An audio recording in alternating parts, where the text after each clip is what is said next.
कि हमरा मानिए तपेश्वर भाई के मुखारबिन से बड़ा सुंदर कहानी। ए बाबू असली मुकाबला के चौथा भाग रहनु। तपेश्वर भाई बड़ी बात कहला तू। सहारा के हम बताओ तनी कि कैसे चौथा भाग गाओ जलाओ कथा के मतलब का होला। एकरा पहले को गाना ले लो बाबू रे। एक जाने से रहिए में प्यार हो गए। लव हो गई का? लव हो गई का? लव हो गई वही के इलू इलू कहा जाता है। Hello madam. Hello darling. कहतर का काहे तरसावेलू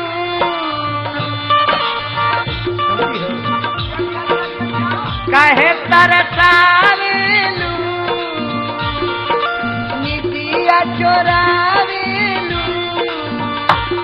पहिया में आव गोरी तनी छुप छुप छुप पहिया में आव गोरी तनी छुप छुप छुप छुप छुप।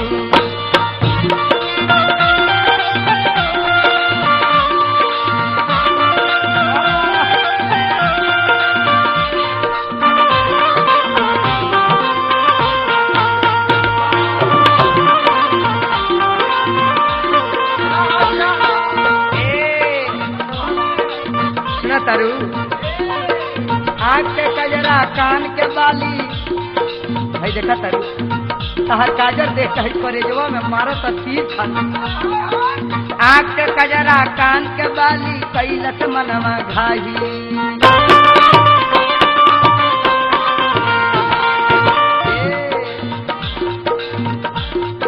प्यार के हम भूखाइल बानी प्यार के होई राही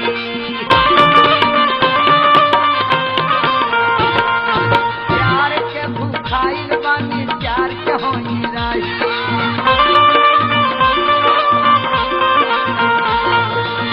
प्यार के नाता हो तहरा हमरा खाता हो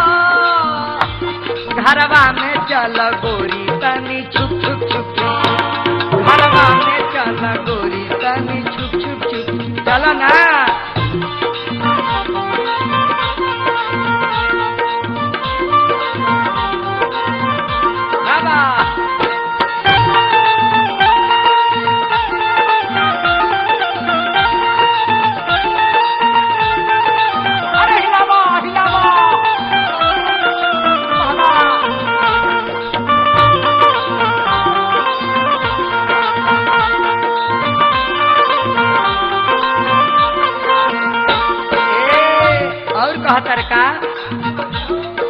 तहरे पर लूटौले बानी आपन की जवानी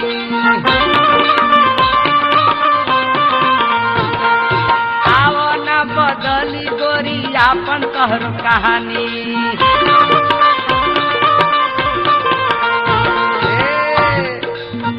अब से आवना हथवा मिलावना घरवा में चल रानी तनी छुप छुप छुप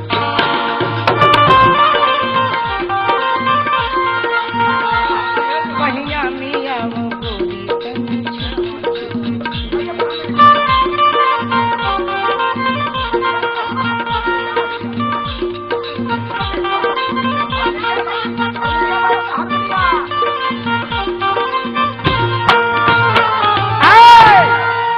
लेकिन विषय बाजा महेश भाई बैनाथ भाई कथा तो बोले थे देह में बाथा हो गई हो। राजा दशरथ जी ढोड़ा पिटवा देले कि कल अयोध्या के राजा रामचंद्र के बनावल जाई। ये बात पूरा अयोध्या में चारों तरफ फैल गई कि काल राम जी के राजा बना दिहल जाई। अयोध्या जी अपना राजपाट से राजा दशरथ जी त्याग पत्र लगाओ तरे अपना बड़ पिता के राजा बनाओ तरे। तई बात सबकरा अच्छा लगा लेकिन देवता लोग के देह में तो खजुवट हो गई। खजुवट ऐसा तो राजवा बीमारी है ना। एक विषय में तारा पूछे कोई तो तपेश्वर भाई से पूछी हो। जहाँ आषाढ़ चढ़ल आके इनकर खजुवट के बौनी भई पूछ लिया अगर पूछे को तो अच्छा अच्छा अरे का कल बड़े दिन तू गोला होत रहे तो प्रेशर भाई से तले खजुआ टोही में जोड़ कर दहलो हगुआवे लगले तो इनका बुझेबे ना करे कि श्रोता कहाँ बाड़े कहनी कि कहाँ बाड़े चौहान भैया तब बाबा हो रसगुल्ला खाता नहीं आ जब पानी छोड़ला सा जब छान छनाइल है तो कहले कि बाबा हो मरीचा पिसा गया हगुआला तो बुझाले कि ससुरारी है गइल बन आ जब पर पराला तो बबुए रे बुझाला कि कौन मेहरारुए मोर गइल का ए बाबू ई बात देवता लोग के पसंद ना पड़ल तो देवता लोग चल गए कहवा माई शारदी के लगे सरस्वती के महाराज महारानी के दरबार में आ जाके देवता लोग शारदा से कहता कि हाथ जोड़ी पूज ले चरणवा ए माई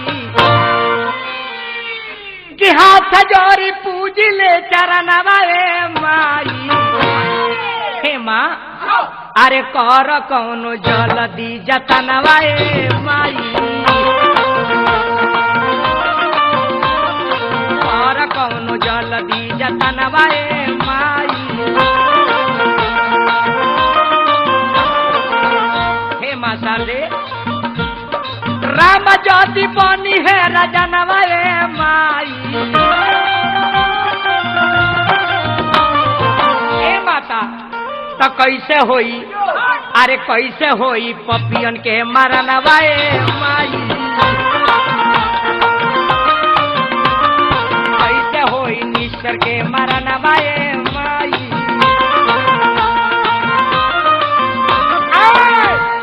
मैया शारदी जब इतना बात सुनी देवता ने सकली के सब धीरा धरी इतना घबरेला के काम नहीं खे हम कौन उपाय करे जाना से राम के राजा ना बने के तो राजा दशरथ जी की है एगो दासी रहे जाना के नौकरानी लौड़ी कहल जाला बस सरस्वती जी आके आ राजा दशरथ जी के लौड़ी के मोती के फेर देता रही अब कुबरी के जब मोती घूमल हा तेगो लाठी लेके ठेगू चत चल गई कहावा जहाँ रानी के कई अपना भवन में बैठल बाड़ी आ जाके कहत या के कैसे कि महारानी महारानी तू तो कहल हमरा के राजा पड़ी माने ले ना ये रानी राजा तारा संगे धोखा कर तारे के कई कहल कि लौड़ी बात ती जौन बोला तारे साच दोष के करा के लगाओ तारी तब कहतिया कैसे लौड़ी कहतिया कि हे महारानी रउआ नैहर से हम आइल बनी यदि रउआ सौत के बेटा राजा बन जाता तो महारानी आपन राउर भैलू का हो जाई ये रउआ खुद जानत नहीं कहतिया का अरे दाई के बराबर नारे पूछबू ए महारानी अरे दाई के बराबर नारे पूछबू अरे होई दूर गोतिया तोहार दाई के बराबर ना पूछबू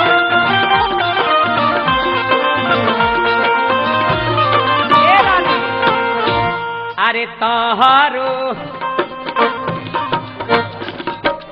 सब बुआ के रनिया ए रानी तारा बेटा के संगे धोखा करता रे राजा दाई के बराबर ना पूछबू होई दूर कतिया तोहार दाई के बराबर ना पूछबू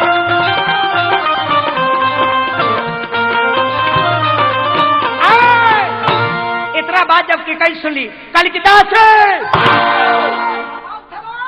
जबान तो खींच ली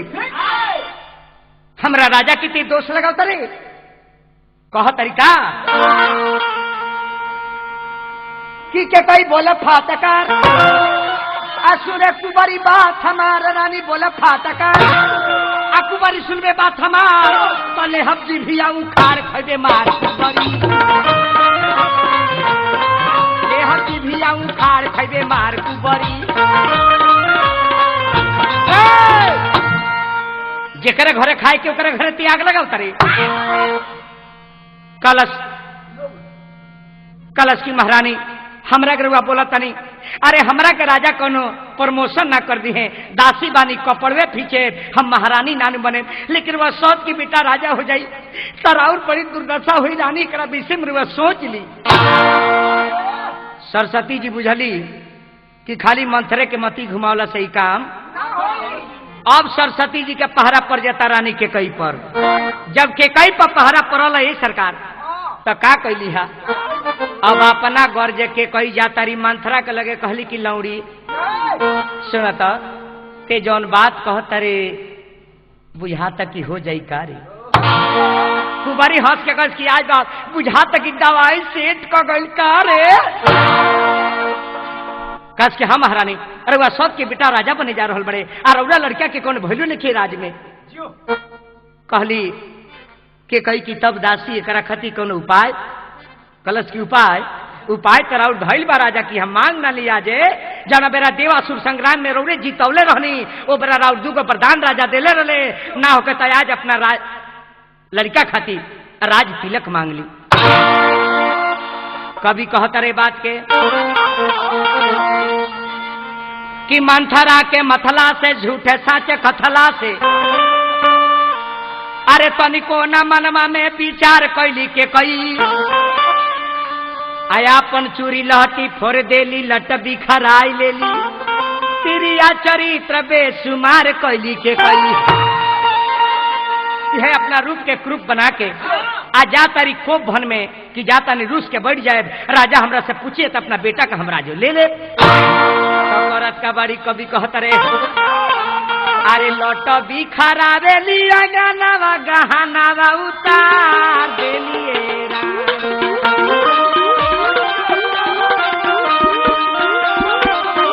अरे लौट बिखरावा लिया गानावा गहनावा उतार देलिए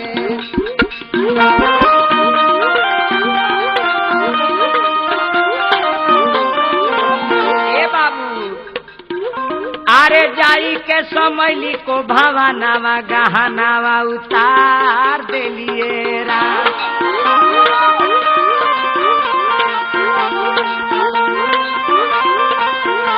अरे गावेले विजेंद्र बाबा गानावा गहनावा उतार देलिए रा,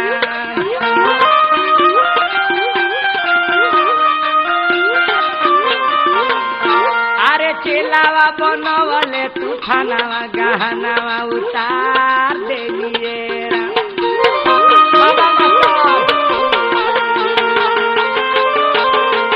अरे चेलावा बनवले तू खानावा गहनावा उतार देलिए रा।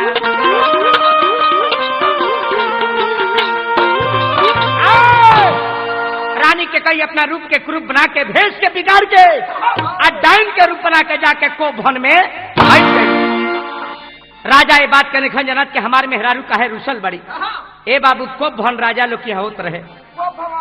वो स्पेशल एगो घरे रह जाना में रानी लोग समाज अब तो राजा लोग बुझ की मेहरारू गभू आयल बिया जरूर खिसियाल बिया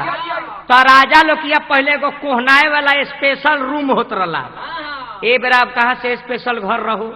भाई बड़े 5 जना घर बा 2 गो 3 जना चटिए गिर के काम चलावता रहे स्पेशल घर धल बा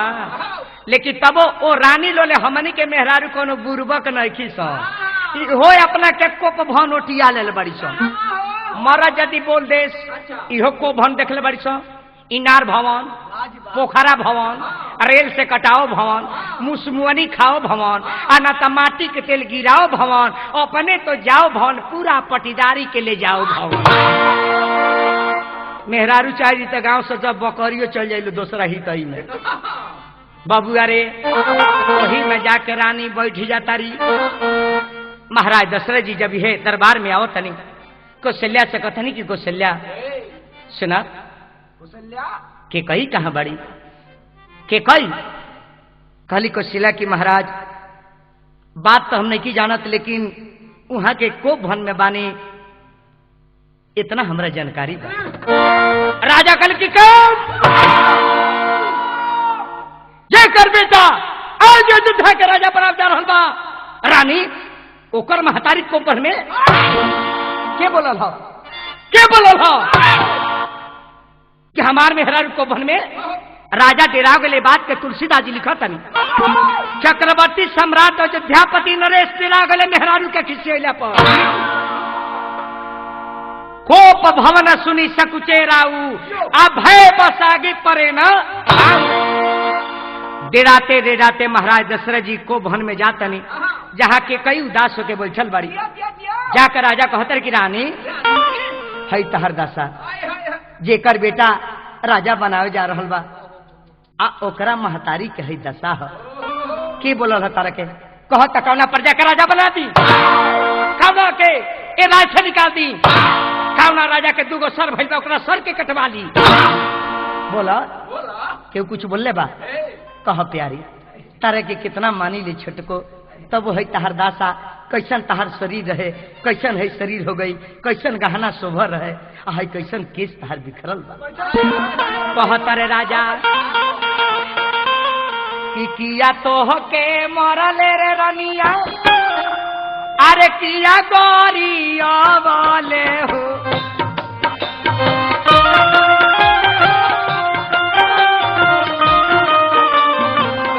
किया तो है बोलले बिरही बोली हो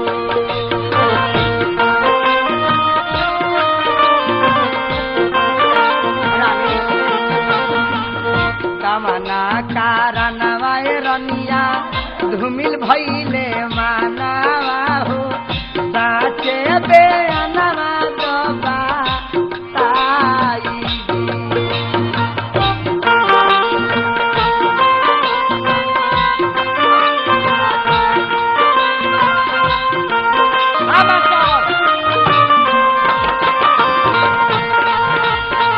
कावना कारण वाय रनिया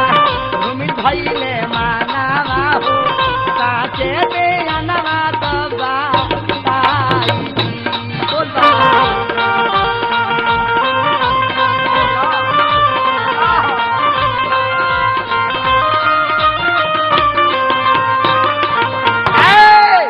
इतना बात जब है रानी के कई सुन लिया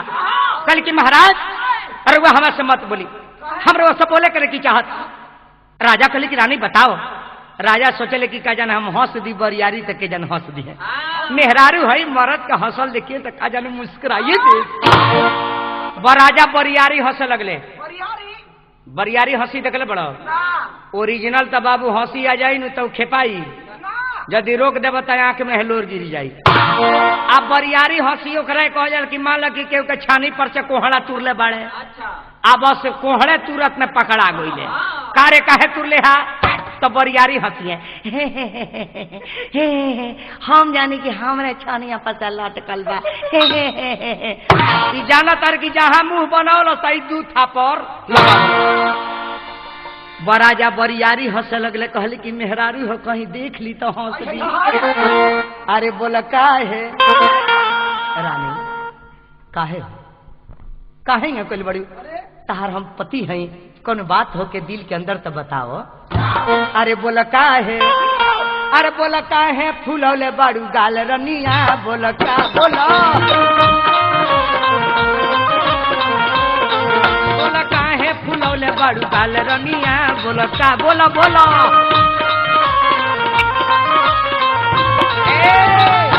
हई फूलला गुलला गाल काहे कुमल अइले आ कौना कारण तहर दासा वैसन भइले अरे बोला का है कि बोला का है बोला का है खुलल सिर के बाल रनिया बोला का है बोला बोला का है फूलौले बाड़ू गाल रनिया बोला बोला बोला मारो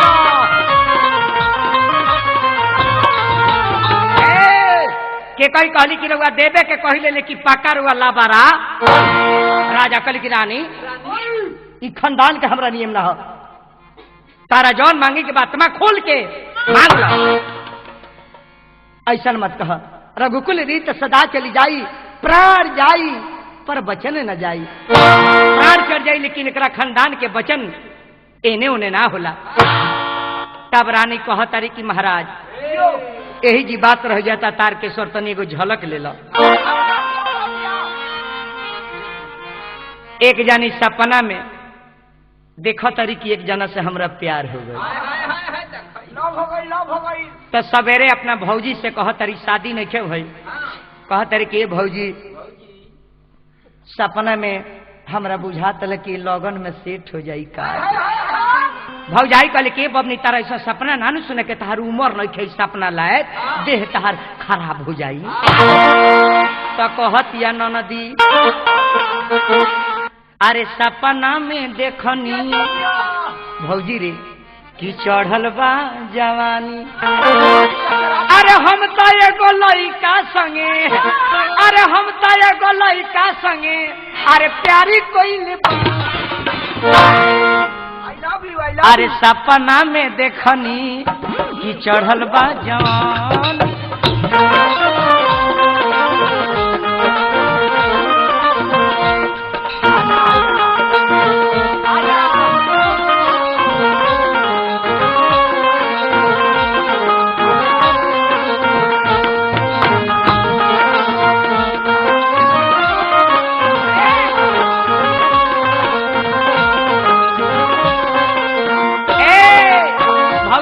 के बबनी का देखलू सपना में, तो कहत या ननद पियवा के प्यार पाके मनया करैले,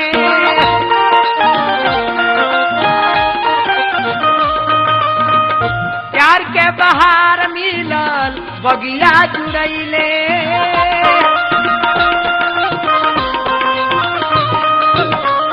भौजी जननी किया जुए,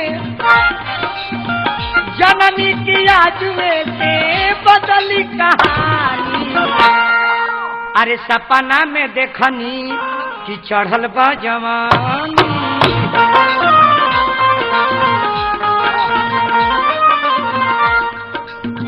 हम तो एगो लइका संगे प्यारी कइले पानी, सपना में देखनी चढ़ल बा जवान।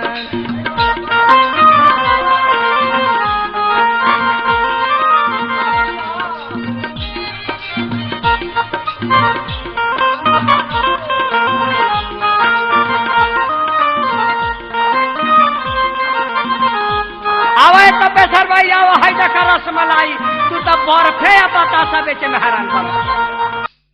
भाई फगुआ के दिन छुरछुरी बेचले बड़े आगो धन